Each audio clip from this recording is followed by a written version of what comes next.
This is a motor neuron. This is the cell body of the neuron which contains the nucleus. These are the branched endings which make connections with other neurons or effectors. The axon is a thin tube in between the fatty sheath. The fatty sheath surrounds the neuron and insulates it, therefore increasing the speed of the nerve impulse.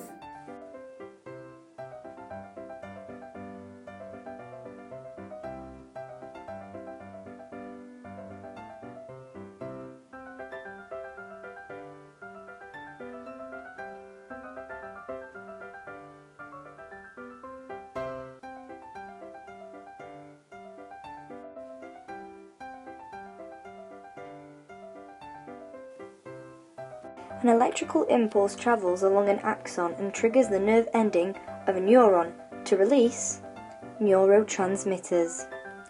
Neurotransmitters diffuse across the synapse and bind with receptor molecules on the next neuron. The receptor molecules on the second neuron bind only to specific chemicals released from the first neuron.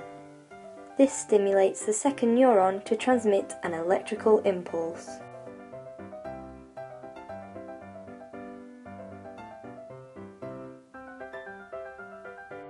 Serotonin is normally absorbed by receptor molecules on the other side of the synapse.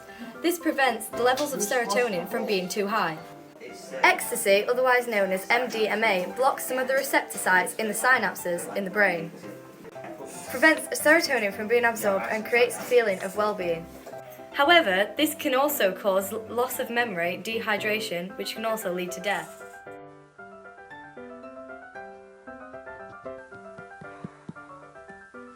Prozac is an antidepressant drug. It causes neurons to steep for a longer period of time. This is because to work, Prozac causes a blockage in the sensor axon that signals a stop when enough serotonin is produced. This means that over a period of time, there's an increased amount of serotonin. After 2 to 3 weeks, a patient can notice the increased amount of serotonin and they start to feel happier.